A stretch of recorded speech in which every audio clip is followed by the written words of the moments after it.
আসন্ন লোকসভা নির্বাচনের প্রার্থী হিসাবে দলের তরফের নাম ঘোষণা হতেই প্রচার ময়দানে নেমে পড়লেন বিজেপির উত্তর মালদার সাংসদ খগেন মুর্মু। রবিবার প্রথম প্রচার শুরু করলেন পুরাতন মালদার মুচিয়া মহামায়া মন্দিরে পুজো দিয়ে।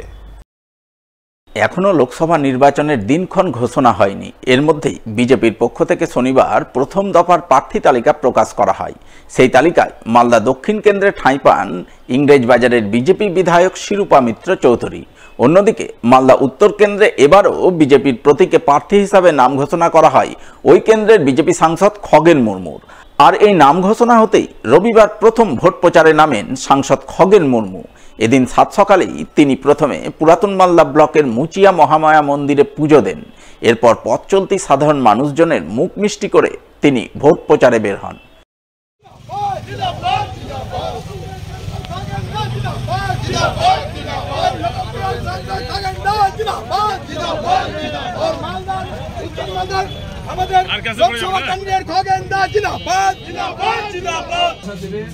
ঠিক আছে, পদ্ম ফুলে ভোট দেবে। খগেনদা আবার প্রার্থী হয়েছে লোকসভাতে, দুটোটাই একদম পদ্ম ফুল। হ্যাঁ, পুরো পদ্ম ফুল। খগেনদা নরেন্দ্র মোদী আশাক্ত করতে হবে। এদিন তিনি মুচিয়া অঞ্চলের বিভিন্ন এলাকায় ভোটের প্রচার সারেন।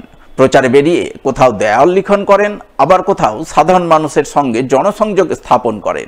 তাদের কাছে নরেন্দ্র মোদীকে পুনরায় প্রধানমন্ত্রী করা সহ মালদা উত্তর কেন্দ্রে বিজেপি প্রার্থী হিসাবে তাকে জয়যুক্ত করার আবেদন জানান তিনি। মালদা বিধানসভার মুচিয়া অঞ্চলের মুচিয়া, আমরা এই বাজারে মহাদেবের বাজারে আমরা এখানে বাড়ি বাড়ি আমরা যাওয়ার চেষ্টা করছি। দোকানগুলোতে আমরা মানুষের কাছে আমরা যাচ্ছি, দেওয়াল লেখার কাজ আমরা শুরু করলাম। আজকে মানুষ যে আমাদের দেশের প্রধানমন্ত্রী নরেন্দ্র মোদীকে আবার এখানে প্রধানমন্ত্রী দেখতে চায়, প্রধানমন্ত্রী করার জন্য সমস্ত মানুষ প্রস্তুত আছেন। তাই আমরা তাদের কাছে পৌঁছাচ্ছি প্রধানমন্ত্রী আবার যাতে এখানে পদ্ম ফুল চিহ্নে ভোট দিয়ে আমরা প্রধানমন্ত্রী নরেন্দ্র মোদীকে এই মালদা উত্তর লোকসভা কেন্দ্র এলাকা থেকে আবার আমরা এখান থেকে একটা উপহার দিতে পারি। সেই জন্য মানুষ আমরা যেভাবে এগিয়ে আসছেন আমরা সবার কাছে পৌঁছাচ্ছি। লোকসভা ভোট ঘোষণা প্রায় আসন্ন, তাই ভোট ঘোষণা প্রাককালে বিভিন্ন উন্নয়নমূলক কর্মকাণ্ডের উদ্বোধন ও শিলান্যাসের ধুম পড়েছে মালদায়। রবিবার এমনই ছবি নজরে এলো মালদার হরিশ্চন্দ্রপুর ২ নম্বর ব্লকের মশালদাহ গ্রাম পঞ্চায়েত এলাকায়। এদিন ওই পঞ্চায়েতের বিভিন্ন এলাকা মিলিয়ে মোট ৫টি বড় রাস্তার শিলান্যাস করা হয়। ফিতে কেটে আনুষ্ঠানিক শিলান্যাস করেন রাজ্যের সংখ্যালঘু উন্নয়ন দপ্তরের প্রতিমন্ত্রী তাজমুল হোসেন। এদিন তিনি পথশ্রী প্রকল্পের অধীনে প্রায় ২ কোটি টাকা বরাদ্দে ৫টি রাস্তার শিলান্যাস করেন। সেই সঙ্গে সংখ্যালঘু উন্নয়ন দপ্তর থেকে একটি ঈদগাহ ময়দানে বাউন্ডারি ওয়ালের কাজের শিলান্যাস করেন বলে জানা গেছে। তালগাছি থেকে হাসানপুর পর্যন্ত যে রাস্তা আজকে পথশ্রীর মাধ্যম দিয়ে আজকে এই রাস্তাটা আমাদের উদ্বোধন হলো। এখানকার মানুষ খুব অসুবিধায় ছিল, তারা আমাদেরকে বলেছিল এই রাস্তাটা উদ্বোধন করলাম, যে ৭৯ লাখ টাকা ব্যয়ে এই রাস্তাটা নির্মিত হবে, প্রায় ২ কিলোমিটার রাস্তা, যে সত্যিকারের প্রশংসার দিন। আমরা খুবই আনন্দের দিন। আজকে এত সুন্দর একটা মফস্বল এরিয়ায় যে আজকে রোড হতে চলেছে, যে মানুষ এই রাস্তা পেয়ে খুবই খুশি এবং খুবই আনন্দিত।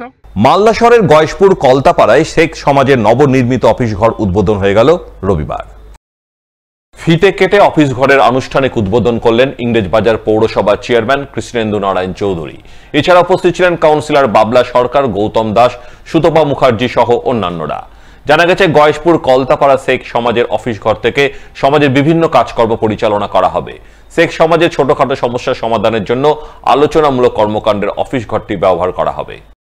২৬ নম্বর ওয়ার্ডের কলতাপাড়ায় যে শেখ সমাজ, তাদের সামাজিক কাজ করার জন্য, বিভিন্ন বিষয়ে আলোচনা করার জন্য, বিভিন্ন সমস্যা দূর করার জন্য একটা বসার জায়গা বা কমিউনিটি হলের মতন দরকার প্রয়োজন ছিল।